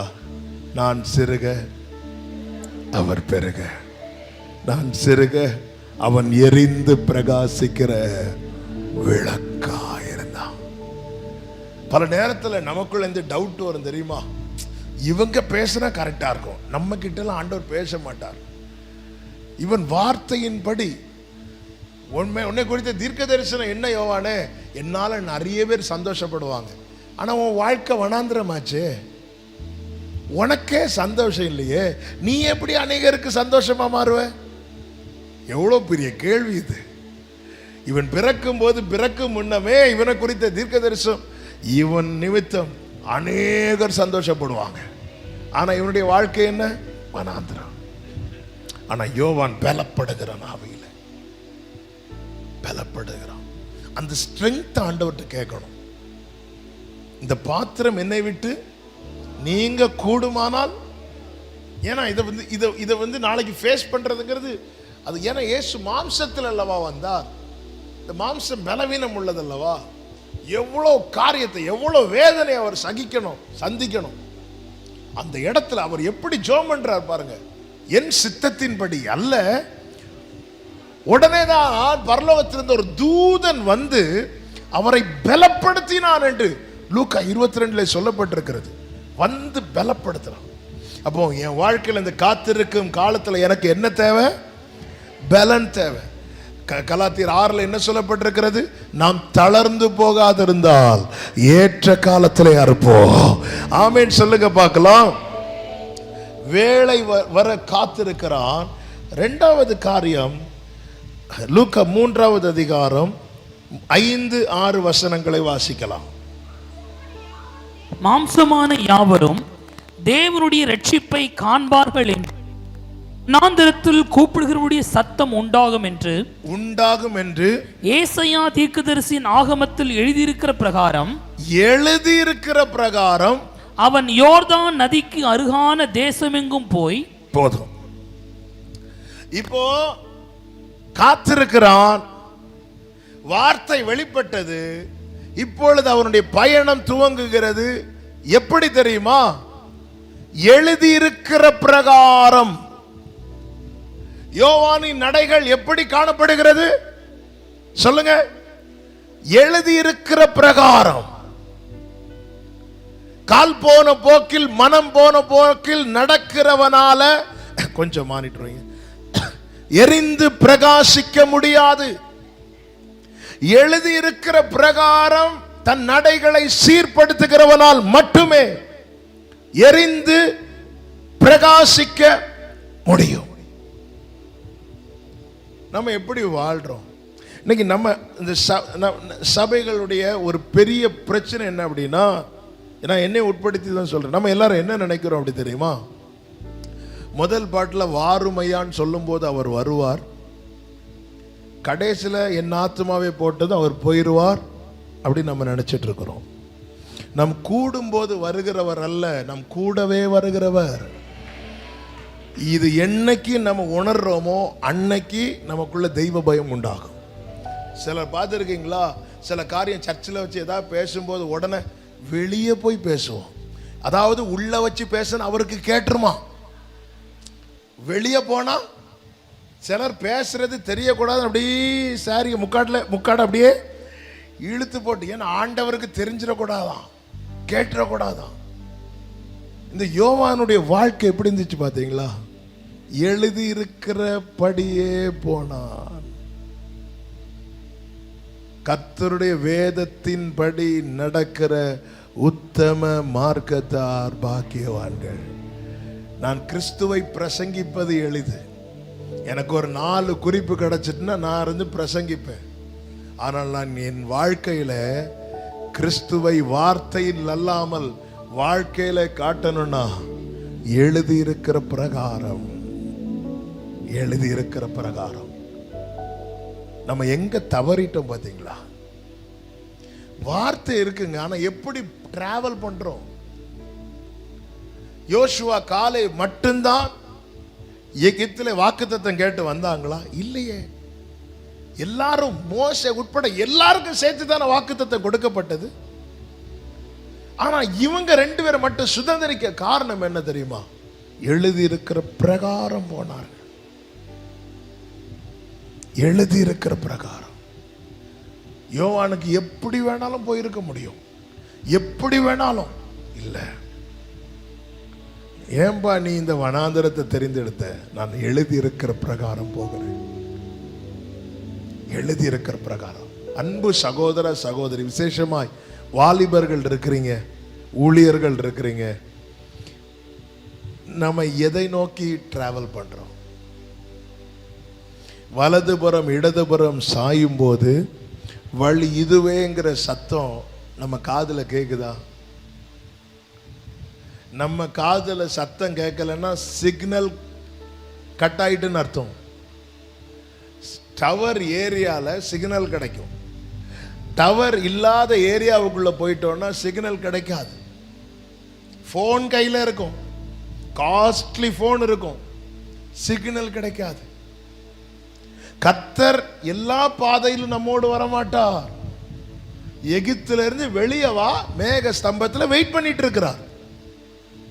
நீ எகிப்தில இருந்து வெளியே வா, இல்ல நான் எகிப்துக்குள்ளதான் இருப்பேன், நீங்க என் கூட வரணும். நோ, கர்த்தர் எல்லா கர்த்தர் நியமித்த பாதையில மட்டும்தான் கர்த்தர் நம்ம கூட வருவார். கர்த்தர் நியமித்த பாதையில நடக்கிறவனுக்கு மட்டும்தான் அவன் கொஞ்சம் சாஞ்சாலே சத்தம் கேட்கும், கொஞ்சம் சாஞ்சாலே சத்தம் கேட்கும். ஆமென். கிறிஸ்துவை காண்பிக்கணுங்க. அதற்கு செய்ய வேண்டிய ஒரே வழி என்ன தெரியுமா? எழுதி இருக்கிறபடி. அற்புத பெருவிழானா திரள் கூட்டம் வருவார்கள். ஆலோசனை பெருவிழான்னு வச்சு பாருங்க, எத்தனை பேர் வருவாங்க? நம்ம போவோமா? முதல்ல தாவீது அற்புதத்துக்காக மாத்திரம் கர்த்தரை துதிக்கிறவன் அல்ல, சங்கீதம் 16 சொல்லுகிறார், எனக்கு ஆலோசனை தந்த கர்த்தரை நான் துதிப்பேன். ராக்காலங்களில் என் உள்ளிந்திரியங்கள் என்னை உணர்த்தும். உம்முடைய ஆலோசனைகள் எத்தனை அருமையானவைகள், அவைகளின் தொகை எவ்வளவு அதிகம், எவ்வளவு அதிகம். அப்ப இதை தாவீது அனுபவிக்கிறார்னா ரீசன் என்ன தெரியுமா? ஒவ்வொரு காரியத்துக்கும் கர்த்தருடைய ஆலோசனை கேட்கிறான். அதனாலதான் தேவ சமூகத்திலே தாவீது ஜெபிக்கிறார், உமக்கு பிரியமானதை செய்ய எனக்கு கற்றுத்தாரும். நீரே என் தேவன், உம்முடைய நல்ல ஆவியானவர் என்னை செவ்வையான வழியிலே நடத்துவாராக.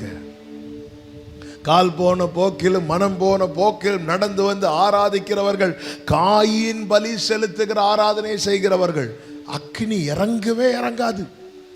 நீங்க பெஸ்ட் காணிக்கையை கொண்டு கொடுக்கலாம், சர்ச்சில் ஃபர்ஸ்ட் ஆளா வந்து இருக்கலாம், அக்கினியெல்லாம் பார்க்க முடியாது.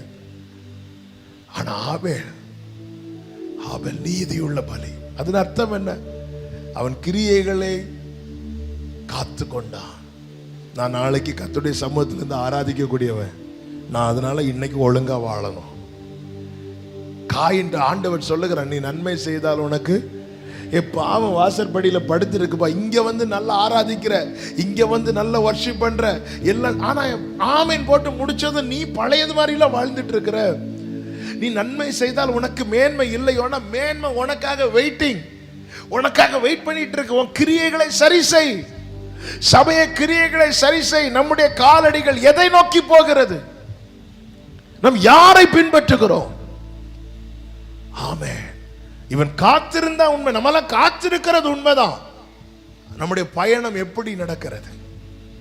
எப்படி நடக்கிறது? நோவா கிட்ட கர்த்தர் பேழையை கட்ட சொன்னார். நோவா பேழை எல்லாம் கட்டி முடிச்சிட்டார். எப்படி? அதுல நோவாவுடைய ஒரு ஐடியா கிடையாது. அந்த பேழை சக்சஸா கட்டி முடிக்க ரீசன் என்ன அப்படின்னா, அதுல நோவாவுடையோ நோவாவின் மனைவியோடையோ நோவாவின் பிள்ளைகளோடையோ நோவாவின் மருமக்களோடையோ ஒரு ஐடியா அதுல கிடையாது. கம்ப்ளீட்டா அளவு கொடுத்தது யாரு? கர்த்தர். கர்த்தருடைய பாதையில ஒருவன் நடந்தால் அவன் பேதையானாலும் திசை கெட்டு போவது இல்லை. வேலை கட்டி முடிச்சாச்சு, நோவாவையும் அவன் குடும்பத்தையும் உள்ள வாண்டார். இவங்க உள்ள வந்ததும் கர்த்தர் என்ன செய்தார் தெரியுமா? கதவை அடைத்தார். உடனே நோவா பேழை எடுத்துட்டு போனாரா? இல்ல. பைபிள் சொல்லுகிறது, ஜலம் பெருக பெருக பேழை கிளம்பிற்று. பேழை யாரோட பேழை? நோவாவோட பேழை. அப்ப பேழை யாரு தான் கிளப்பணும்? நோவா தான் கிளப்பணும். ஆனா நோவா கிளப்பல. ஏன்? அதுல நோவாவுடைய ஐடியாவே கிடையாது. எனக்கான பாதையை நான் நியமித்தால் என்னுடைய ஆலோசனை என்னுடைய சித்தப்படி நான் போகலாம். எனக்காய் ஒரு ஓட்டம் நியமிக்கப்பட்டிருக்கிறது. அந்த ஓட்டத்தை நியமித்தவர், என்னை ரட்சித்தவர், என்னை பிரித்தெடுத்தவர், என்னை மீட்டுக் கொண்டவர். என்னுடைய போக்கஸ் இப்ப அவர் மேலதான் இருக்கணும், கிறிஸ்துவின். அதனாலதான் எபிரேயர் 12:1 சொல்லப்பட்டிருக்கிறது, மேகம் போன்ற இத்தனை திரளான சாட்சிகள் சூழ்ந்திருக்க பாவமான யாவையும் நம்மை சுற்றி நெருங்கி நிற்கிற பாவத்தையும் பாரத்தையும் தள்ளிவிட்டு விசுவாசத்தை துவக்குகிறவரும் அதை முடிக்கிறவருமா இருக்கிற இயேசுவை நோக்கி நம்முடைய பலி காயினுடைய பலி ஆயிடக்கூடாதுங்க. சிலர் தப்பா புரிஞ்சுக்கிட்டாங்க. சின்ன பிள்ளைகளை சொல்லிக் கொடுப்பாங்க, தப்பா சொல்லிக் கொடுப்பாங்க. சிலர் புரியறதுக்காக அப்படி சொல்லி, காயின் பெஸ்ட் கொண்டு வந்தான், ஆபேல் வந்து நல்லதை கொண்டு வந்தான், காயின் கெட்டது. காயின் விளைச்சல்ல முதற் பலனை கொண்டு வருகிறான். நீங்க அந்த சரித்திரத்தை நீங்க பைபிள்ல படிச்சீங்கன்னா, ஆபேல் வர்றதுக்கு முன்னாடியே காயின் உள்ள வந்துட்டார். இப்ப சர்ச்சில் முதல்ல வந்தது யாரு? காயின். சிறந்ததை கொண்டு வந்தது யாரு? காயின். எல்லாம் இருக்கு, ஆனா என்ன இல்லைன்னா அக்கினி இல்லை. அக்கினி இல்லை. அக்கினி இல்லாம எப்படி கர்த்தரே தெய்வம் என்று மற்றவர்கள் சொல்லுவார்கள்? எல்லாமே இருக்கு, நல்ல பாட்டு இருக்கு, நல்ல ஆராதனை இருக்கு, நல்ல காணிக்கை இருக்கு. ஆனா அக்கினி பரலோகம் இறங்கவே மாட்டேங்குது. மேன்மைங்கிறது என்ன? மேன்மைங்கிறது என்ன? பரலோகம் இறங்கணும். நான் நிக்கிற இடத்துல, நான் பலி செலுத்துற இடத்துல நான் ஆராதிக்கிற இடத்துல பரலோகம் இறங்கணும். என்ன ஆண்டவரை செய்யணும்? நீ நன்மை செய்தால் உனக்கு மேன்மை இல்லையோ? பாவம் வாசப்படியில் படுத்திருக்கு. நீ நேற்று செஞ்சதை தான் நாளைக்கு செய்ய போற. நான் எப்படிப்பா அங்கீகரிக்க முடியும்? என் வாழ்க்கையில் நான் கிறிஸ்துவை காண்பிக்க வேண்டும் என்று நான் விரும்புவேனால் என் காலடிகள் இதன் அடிச்சுவடில் நடக்க துடிக்கும். இல்லைன்னா இப்போ நான் எவ்வளோ நேரம் சத்தம் போட்டேன்ல, இது சும்மா எனக்கு ஒரு 1 hour ப்ரீச் பண்ணுறதுக்கு டைம் கொடுத்துருக்குறாங்க, நான் சத்தம் போடுறேன். இல்லை ஆண்டவரே, உங்களை என் வாழ்க்கையில் காண்பிக்கணும். ஏன் தெரியுமா? இந்த பைபிள் இருக்குல்ல, இந்த வார்த்தைக்கு பிதாவாகிய தேவன் ஒரு உருவத்தை கொடுத்தார். அந்த உருவம் தான் இயேசு கிறிஸ்து. வார்த்தை என்னாச்சு? இந்த வார்த்தையை ஒரு உருவமா செதுக்குனா அந்த உருவம் தான் மாம்சத்தில் வெளிப்பட்ட கிறிஸ்து. அப்போ இந்த வார்த்தை நம்முடைய வாழ்க்கை ஆயிட்டுனா நம்மில் யார் வெளிப்படுவா? கிறிஸ்து. தேவசாயல் ஆக மாறி தேவனோடிருப்பே நானும். எத்தனை பேர் உண்மையா விரும்புறீங்க? சும்மா கை தூக்க கூடாது. எதுக்கு? பைபிளை நம்ம படிக்கிறது எதுக்கு தெரியுமா? பயம் மாறுவதற்கு, பயம் மாற, நம்பிக்கை உண்டாக, பலன் உண்டாக. பைபிள் படிக்காதவங்க எல்லாம் முதல் கோவிட் வந்தப்போ படிச்சாங்க. அதுலயும் இந்த சங்கீதம் 91 இருக்கு தெரியுமா? சங்கீதம் 91 டயர்டா இருக்கும். எல்லாரும் பைபிள் எடுத்து பார்த்தா தெரியும், வித்தியாச கலர்ல இருக்கும். மீதி எல்லா பக்கம் ஒயிட் கலர்ல இருக்கும். அதுவும் நிறைய புத்தகத்தில் பிலமோன்லாம் இருக்கவே மாட்டார். ஏன்னா அவர் இடையில ஒட்டி போய் இருப்பார். யூதாஸ் எல்லாம் மறிச்சாச்சே அப்படிதான் சொல்லுவாங்க. இப்படி. ஆனால் சங்கீதம் 91 பார்த்து எதுக்கு? பயம். எங்க நான் ஒரு காரியத்துக்கு போறதுக்கு பைபிள் எடுத்து படிக்கிறேன், தப்பு கிடையாது. நான் இப்பவும் படிக்கிறேன், எல்லாரும் படிக்கணும். எனக்கு ஒரு பயம் மாற பைபிள் எடுத்து படிக்கிறோம். தூக்கம் வர பைபிள் படிக்கிறோம். சிலருக்கு வீட்டில் தூக்கம் வரலன்னு ஆல் நைட் ப்ரேயர்ல வந்திருந்து. ஏன்னா வீட்டில் எனக்கு நிம்மதியே இல்லை. எதற்கெல்லாமோ பைபிள் படிக்கிறோமே, எனக்கு கிறிஸ்துவை பார்க்கணும்னு பைபிள் திறந்து படிக்கிறோமா? பிலிப்பு நாத்தான் வேலை கண்டு என்ன சொல்லுகிறான் தெரியுமா? வேத புஸ்தகத்தில் எழுதி இருக்கிறவரை கண்டோம். எழுத்த பார்க்கிறவனுக்கு மட்டும்தான் யாரை குறித்து எழுதி இருக்கிறதோ அவரை பார்க்க முடியும். அப்போ பிலிப்பு நாத்தான் வேலை வேத புஸ்தகத்தில் எழுதி இருக்கிறவரை கண்டோன்னு சொல்லும் போது உடனே நாத்தான் வேலை வேத புஸ்தகத்தில் அப்படி என்ன எழுதிருன்னு கேட்டாரா? இல்லை. 2 பேருமே பைபிள் படிக்கிறவங்க. யாரை பார்க்க விரும்புறவங்க தெரியுமா? யாரை குறித்து சொல்லப்பட்டிருக்கிறது? யாரை குறித்து? நான் இயேசுவை பார்க்க விரும்புறவங்க எல்லாம் கை தூக்குங்க பார்க்கலாம். சிலர் எதுக்கு தூக்குறாங்கன்னு தெரியாம ரைட்லையும் லெஃப்ட்லையும் பார்க்குறாங்க. இந்த ஆளும் தூக்கியாச்சு. அப்போ நம்ம தூக்கலைன்னா நம்ம பாவி, நம்மளும் தூக்கிடுவோம். இயேசுவை உண்மையிலே பார்க்க விரும்புறவங்களுடைய அடையாளம் என்ன தெரியுமா? அவங்க அந்த பைபிள் அதிகமாக பார்ப்பாங்க. எனக்கு பைபிள் படிக்க பிடிக்கலன்னா எனக்கு இயேசுவை பிடிக்கலன்னு அர்த்தம். பைபிள் பார்க்க பிடிக்கலன்னா எனக்கு இயேசுவை பிடிக்கலன்னு அர்த்தம். என்னுடைய ஒரு தேவைக்காக நான் பைபிள் படிக்கிறேன்னா நான் இயேசுவை எனக்கு ஒரு தேவைக்காக மட்டும் யூஸ் பண்றேன்னு அர்த்தம்.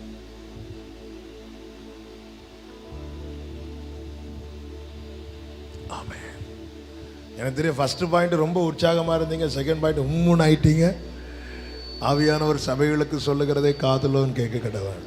நம்ம ரொம்ப வருஷமா கத்திட்டு இருக்கிறோம்ல, எழுப்புதல்னு ரொம்ப வருஷமா. எல்லாம் இருக்கு, அக்கினியை தானே காணும். அக்கினி தானே இல்லை, எல்லாமே இருக்குல்ல. எல்லாமே பெஸ்டா இருக்குல்ல, எல்லாமே பெஸ்டா இருக்கு. எங்க அக்கினி?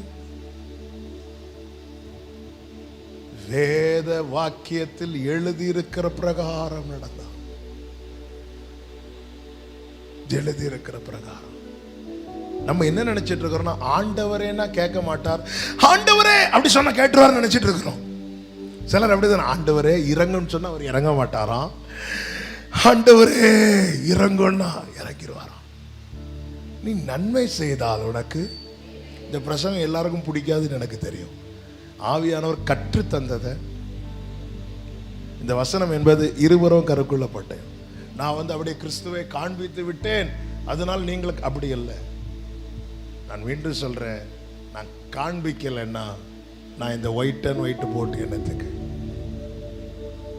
நான் என் வாழ்க்கையில் கிறிஸ்துவை காண்பிக்க தவறினால் நான் தோற்றவன். இன்னைக்கு எல்லாமே இருக்கு, ஒன்னே ஒன்று மிஸ் ஆயிட்டு, அக்கினி. கர்மேல் பர்வதத்தில் சூழ்ந்திருந்த ஜனங்களுக்கு மத்தியில எலியா ஒரு பிரசங்கம் பண்ணுவாருங்க. டாப் கிளாஸ் பிரசங்கம் அது. அந்த ஒரு பிரசங்கத்தை ப்ரிப்பேர் பண்ண எலியா எடுத்துக்கொண்ட டைம் 3 years. 3 வருஷம் காத்திருந்து ஒரு செர்மன் ப்ரிப்பேர் பண்றார் எலியா. ஆனா இப்ப நாங்கள் அப்படி இல்லை. எங்களுக்கு போன மாசம் ஃபுல்லா ஃபாஸ்டிங் பிரேயர், டெய்லி ஒரு பிரசங்கம். இன்னைக்கு காலையில் எங்க சர்ச்சில் ஒரு பிரசங்கம், இப்போ ஒரு பிரசங்கம்.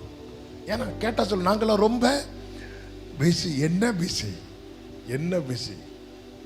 எலியா ஒரு பிரசங்கத்தை ப்ரிப்பேர் பண்றதுக்கு 3 வருஷம் எடுத்திருக்கிறார்.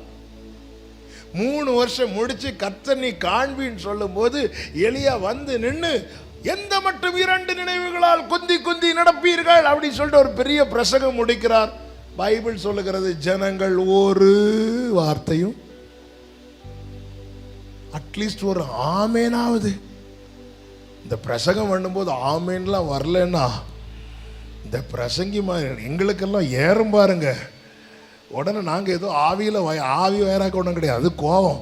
நான் இவ்வளோ கத்திட்டு இருக்கிறேன், இந்த மக்கள் ஒரு ஆமே. எலியாவின் பிரசங்கம் அப்படிதான் இருந்துச்சு. நாங்களாவது 1 மணிக்கூர் 2 மணிக்கூர் 3 மணிக்கூர் ப்ரிப்பேர் பண்ணிட்டு வரோம். எலியா எத்தனை வருஷம்? 3 வருஷம் ப்ரிப்பேர் பண்ணிட்டு வந்துட்டு ஒரு பெரிய பிரசங்கம் பண்றாரு. ஜனங்க ஒரு வார்த்தை கூட பேசலையா? ஆண்டா அதே எலியா பலிபீடத்தை செப்பனிட்டான் பாருங்க. ஹல்லேலூயா.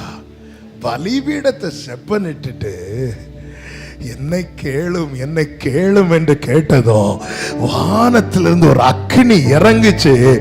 வாய் திறக்காத அத்தனை பேரும் வாயை திறந்து கர்த்தரே தெய்வம் என்றார்கள். இப்படி நடக்கணுங்க. இல்லைன்னா என் பிரசங்கத்தால ஒரு அசைவும் சொல்லலாம்.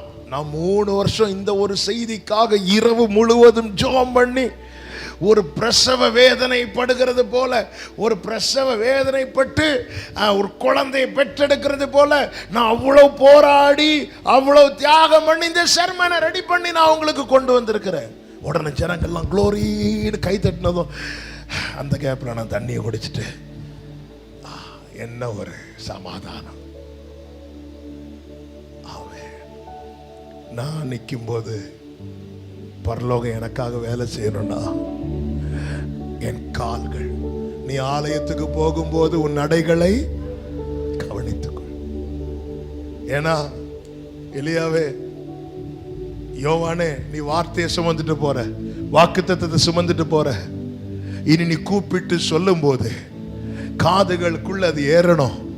எல்லாரும் அண்ணா காய்பா பிரதான ஆசாரியனை பார்த்துட்டு இருந்த அந்த கூட்டம் அப்படியே நீ உன் பக்கம் திரும்பணும். ஆமே, உன் பிரயாசம் வீணாயிடக்கூடாது. நீ இவ்வளவு நாள் காத்திருந்தது வீணாகி விடக்கூடாது.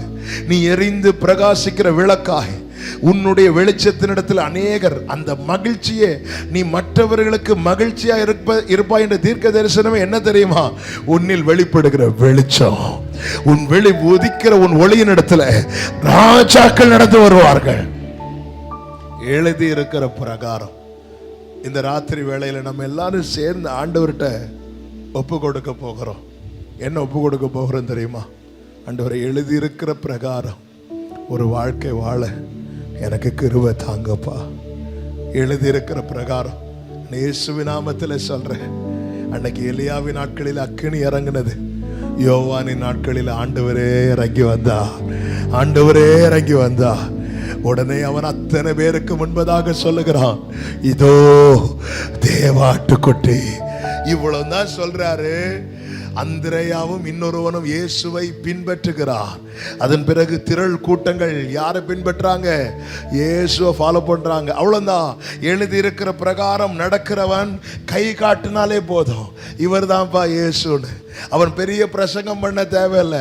இதோ உலகத்தின் பாவத்தை சுமந்து தீர்க்கிற தேவா, இப்படி கை காட்டினாலே போதும். கர்த்தர் நம்ம இந்த பூமியிலே அடையாளங்களாய் வைத்திருக்கிறார். அடையாளம்னா என்ன? அடையாளம்னா என்ன? இப்ப தூத்துக்குடியிலேருந்து சென்னைக்கு போகணும்னு வைங்களேன். சென்னைக்கு போகும்போது ஆன் த வேல சென்னை அப்படின்னு ஒரு போர்டு இருக்கும். ஒரு டைரக்ஷன் போட்டு சென்னையின் போர்டு இருக்கும். அந்த போர்டு சென்னை கிடையாது. ஆனால் அந்த போர்டை பார்க்குறவங்களுக்கு தெரியும் சென்னைக்கு எந்த டைரக்ஷனில் போகணும், சென்னைக்கு இன்னும் எவ்வளோ தூரம் போகணும். அந்த போர்டை பார்க்குறவங்களுக்கு தெரியும். அதுதான் சைன் போர்டு, அதுதான் அடையாளம். என்ன பார்க்குறவங்களுக்கு தெரியணும் யார் வழின்னு, என்ன பார்க்குறவங்களுக்கு தெரியணும் யார் சத்தியம்னு, என்ன பார்க்குறவங்களுக்கு தெரியணும் யார் ஜீவன், என்ன பார்க்குறவங்களுக்கு தெரியணும் ஜீவ மார்க்கத்தை பின்பற்ற என்ன செய்யணும்னு, என்ன பார்க்குறவங்களுக்கு தெரியணும் இயேசுவை போய் சேர என்ன செய்யணும்னு. என்னையும் உங்களை கர்த்தர் அடையாளங்களை அற்புதங்களை வைத்திருக்கிறார். நான் அடையாளமாய் மாறணும்னா எழுதி இருக்கிற பிரகாரம் காத்திருந்து வார்த்தையை பெற்றுக்கொண்டு எழுதியிருக்கிற பிரகாரம் தன் ஓட்டத்தை தொடர்ந்த யோவானே எரிந்து பிரகாசிக்கிற விளக்காயிருந்தான். அவனுடைய ஓட்டம் முடிகிற டைம் வருகிறது. ஓட்டம் முடிகிற டைம் வரும்போது இப்பொழுது தன்னுடைய சீஷர்களை இயேசுவினிடத்தில் அனுப்பி ஒரு வார்த்தையை கேட்கிறான். வருகிறவர் நீர்தானா? இன்னும் காத்திருக்கணுமா? ஆரம்பத்தில் இவர்தான் இவர்தான் இவர்தான் சொல்லிட்டு இருந்த யோவான் இப்பொழுது கேட்கிறார், வருகிறவர் நீர்தானா? ஏன் இப்படி வார்த்தையை கேட்டான் என்றால் அது இன்னொரு செர்மன், அதை தொட்டா டைம் ஆயிரும். ஆனா அதுல ஒரே ஒரு காரியத்தை நான் சொல்ல விரும்புறேன். ஏன் தெரியுமா? ஒரு நிச்சயம் வேணும். என்ன நிச்சயம்? நான் என் ஓட்டத்தை கரெக்டாக தான் ஓடி இருக்கிறேன். நிச்சயத்தோடு எங்க ஒரு டிக்கெட் போட்டா கூட நம்ம 2-3 தடவை செக் பண்ணுவோம். கரெக்டாக தான் போட்டிருக்கோமா, கரெக்டாக தான் போட்டிருக்கிறோமா. அவன் ஒரு 1000 ரூபாய் கொடுத்து இங்கேருந்து சென்னைக்கு போகிறதுக்கு டிக்கெட் போடுறோம். அந்த டேட்டு டைமு எல்லாமே 3-4 தடவை செக் பண்ணுறோம். ஏன் தெரியுமா? தப்பாயிடக்கூடாது, டைம் மாறிடக்கூடாது, டேட் மாறிடக்கூடாது. எதெல்லாமோ 3-4 வாட்டி செக் பண்ணுறோமே. இந்த ஆத்மா இந்த சரீரத்துக்குள்ளே தங்கி இருக்கிறது, நம்முடைய வாழ்க்கை எப்படி போயிட்டு இருக்குன்னு ஒரு நாளைக்கு அட்லீஸ்ட் ஒரு டைம் ஆவது செக் பண்றோமா? எத்தனை வாட்டி கன்ஃபார்ம்? பர்ஸ்ல காசு இருக்கும், ஹோட்டல் சாப்பிட போறதுக்கு முன்னாடி வீட்ல இருந்து ஒருக்கா செக் பண்றோம், ஹோட்டலுக்கு முன்னாடி வச்சு இன்னொரு வாட்டி செக் பண்றோம், ஃபுட் ஆர்டர் பண்ணிட்டு இன்னொரு வாட்டி செக் பண்றோம். ஏன்னா தப்பாயிடக்கூடாது. என்னெல்லாமோ 2-3 வாட்டி செக் பண்றோம், 4-5 வாட்டி செக் பண்றோம். நம்முடைய வாழ்க்கையை செக் பண்றோமா? வீட்டுல இருந்து வெளியே வர்றதுக்கு முன்னாடி என்னதான் குளிச்சு தலை சீவி இருந்தாலும் ஒரு 10 நிமிஷம் கழிஞ்சா திருப்பி ஒருக்க கண்ணாடியில பாக்குறோம். வெளியே வந்தா பைக்ல கண்ணாடி இருந்தா அப்படி பாக்குறோம். அடுத்து போன் எடுத்து ஃப்ரண்ட் கேமரா ஆன் பண்ணி என்னெல்லாமோ பாக்குறோமே. இந்த வேதம் என்கிற கண்ணாடிக்கு முன்னாடி வச்சு நம்முடைய வாழ்க்கையை செக் பண்றோமா? இந்த யோவான் அவனுக்கு தெரியும் என் ஓட்டம் முடிய போகுது, ஆனா நான் நிச்சயம் இல்லாதவனா என் ஓட்டத்தை முடிச்சா நான் பட்ட பிரயாசம் எல்லாமே வேஸ்ட் ஆயிரும். அதனால வருகிறவர் நீர்தானா? ஆண்டவர் என்ன சொன்னா தெரியுமா? நீங்க போய் எல்லாத்தையும் சொல்லுங்க. நிச்சயத்தோடு ஓட்டத்தை முடிக்கிறான், நிச்சயத்தோடு காத்திருக்கிறான், வேத வாக்கியங்களின்படி பயணிக்கிறான், நிச்சயத்தோடு ஓட்டத்தை முடிக்கிறான். நீங்க பைபிள் படிச்சீங்கன்னா தெரியும், அவனுடைய ஊழியம் எப்பொழுது அடைபட்டதோ அது முதல் இயேசுவின் ஊழியம் ஆரம்பித்தது. அதன் அர்த்தம் என்ன? யோவான் முடிகிற இடத்துல இயேசு துவங்குகிறார். ஆமென். யோவானே, வேத வாக்கியங்களின்படி உன்னுடைய பயணம் இருக்குமானால் உன்னுடைய முடிவு அவருக்குள்ளேதான். அதன் அர்த்தம் என்ன? உனக்கு ஒரு புதிய துவக்கத்தை நித்தியத்தில் வைத்திருக்கிறார். கர்த்தர் உன்னை குறித்து சாட்சி கொடுப்பார். அவன் எரிந்து பிரகாசிக்கிற எத்தனை பேர் இவ்வளவு காலம் எப்படி வாழ்ந்தோம், எப்படி போனோம் என்று அல்ல, ஆண்டவரே இனி எவ்வளவு காலம் வாழ போறேன்னு தெரியாதப்பா, நீர் சாட்சி கொடுக்கும்படியா என்னுடைய வாழ்க்கை இருக்க என்னை அர்ப்பணிக்கிறேன் சொல்லுகிறவர்கள் அப்படியே எழுந்து நின்று தேவ சமூகத்தில் ஹல்லேலூயா இயேசு தேவா அர்ப்பணித்தே என்னையே நான் இயேசு தேவா அர்ப்பணித்தே என்னையே நான் அர்ப்பணித்தேன் ஏற்றுக்கொள்ளும் ஏந்திக் கொள்ளும் என் இதயம் வாசம் செய்யும் ஏற்று. Thank you Holy Spirit Jesus. ஒரு ஒரு ஒரு 5 அல்லது 5 மேக்சிமம் 10 நிமிஷத்துல நான் முடிக்க விரும்புறேன். ஆமே, நான் எடுத்துட்டு வந்த எல்லா பாயிண்டும் பேசல, ஆண்டவர் வலியுறுத்தின காரியத்தை உங்க மத்தியில் நான் பகிர்ந்து கொண்டேன்.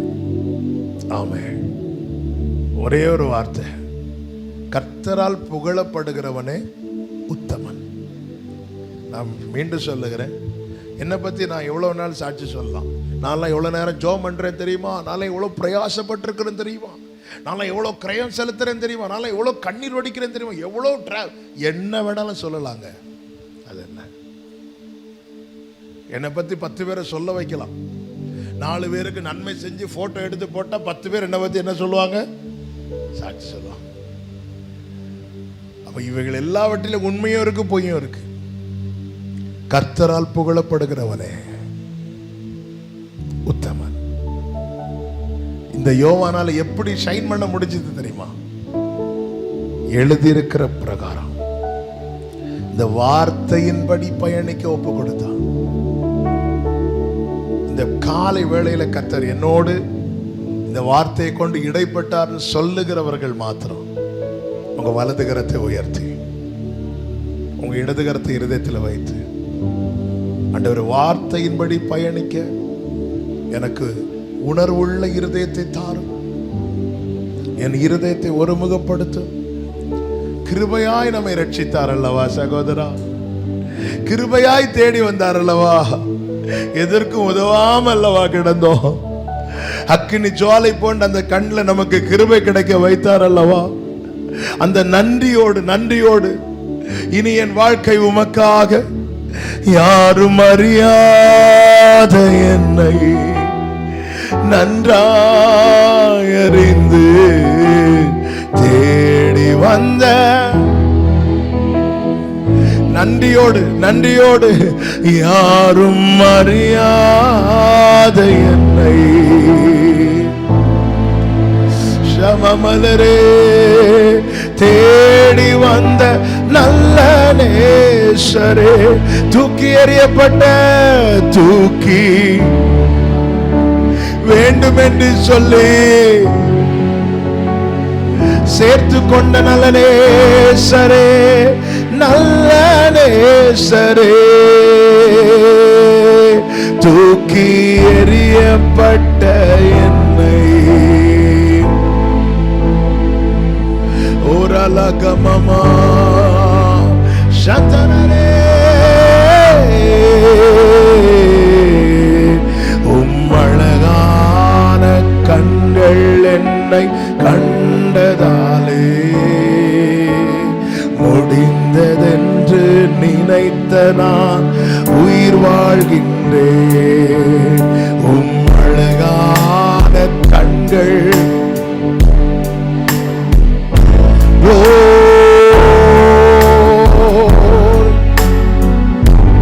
ரெண்டு கைகளை உயர்த்தி ஒன்றுமில்லாத காருண்யத்தாலே உயர்த்தி வைத்த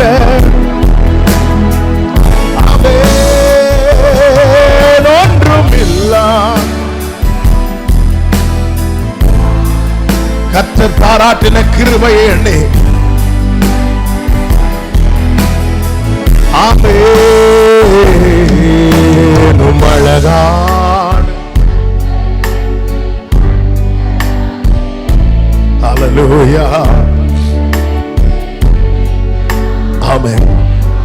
பிரியமானவர்களே, யோவானை கூப்பிட்டு கேட்கலாமா? யோவானே, எல்லாரும் கால் போன போக்கில் மனம் போன போக்கில் நடக்கும்போது நீங்க மட்டும் ஏன் இந்த பைபிள்ல என்ன சொல்லி இருக்கிறோம் அப்படி நடக்கிறீங்கன்னு கேட்டா யோவான் சொல்லுவார், ஆலயத்துல இருந்த பிரதான ஆசாரியன்ட்ட பேசாம வனாந்திரத்துல இருந்த என்கிட்ட அவர் பேசினார் அல்லவா, என்னை தேடி வந்தார் அல்லவா, என்னை தெரிந்து கொண்டார் அல்லவா, இனி வாழும் வாழ்க்கை முழுவதும் அவருக்காக, அவருக்கு பிரியமாய். பிரியமான கர்த்தருடைய பிள்ளைகள், இந்த ராத்திரி வேளையில ஆமென், தூக்கத்தை எல்லாம் விட்டு பல நாளைக்கு வேலைக்கு போறவங்க இந்த கூட்டத்தில் இருக்கிறீங்க. கொஞ்சம் தூங்கி எழும்பி போனாதான் கொஞ்சம் ஹெல்த்தியா ஆரோக்கியமா இருக்கும். ஆனா அதையும் விட்டு வந்து இருக்கிறீங்க. இந்த ராத்திரி வேளையில உங்ககிட்ட ஆண்டவர் எதிர்பார்க்கிறார், எனக்காய் நீ எரிந்து பிரகாசிக்க மாட்டாயா, எனக்காய் நீ எரிந்து பிரகாசிக்க மாட்டாயா? அதுக்கு நான் என்ன செய்யணும் ஆண்டவரே? இதோ இந்த வசனம் கால்களுக்கு தீபமும் பாதைக்கு வெளிச்சமா இருக்கிறது. இதிலே நடக்கிறவனுடைய வாழ்க்கை தான் ஆமென் வெளிச்சத்தை காண்பிக்கிற வாழ்க்கையா இருக்கும். ஆண்டவரே, இவ்வளவு கிருபை எனக்கு நீங்க பாராட்டி இருக்கிறீங்க. இந்த வேதத்தின்படி நடக்க என்னை அர்ப்பணிக்கிறேன் சொல்றவங்க மாத்திரம் 2 கைகளை வானத்துக்கு நேராக உயர்த்தி, இயேசுவின் பின்னே போக துணிந்தே, இயேசுவின்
நீங்கள் பார்த்து கொண்டிருப்பது உங்கள் ஜாய் டிவி. உங்கள் துக்கம் சந்தோஷமாய் மாறும்.